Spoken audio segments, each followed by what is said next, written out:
ప్రజలకు awareness create చేసిన తర్వాత కొంత సమయం ఇచ్చి మీరు ఎన్ఫోర్స్మెంట్ చేయండి అని చెప్తుంటారు. నేను ఖచ్చితంగా దాన్ని ఏకీభవించను. ఎందుకంటే హెల్మెట్ వేసుకోవాలనేది దానికేమీ మనకు పెద్ద అవేర్నెస్ అవసరం లేదు, అవేర్నెస్ క్యాంపెయిన్స్ అవసరం లేదు. మీరు గమనిస్తే ఈ మధ్యన పోలీస్ శాఖ సరే గౌరవ హైకోర్టు చాలా సందర్భాలు చెప్పింది, రీసెంట్గా కొద్దిగా స్ట్రాంగ్గా హార్ష్గానే చెప్పింది.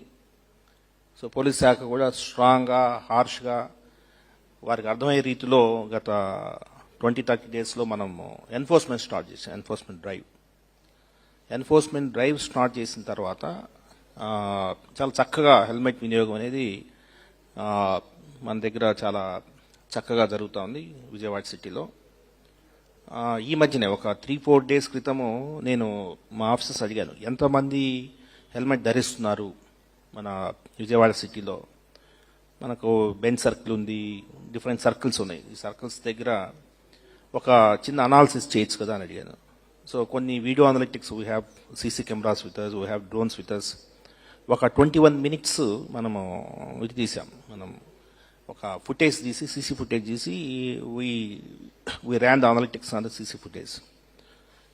84.2% they are wearing helmets.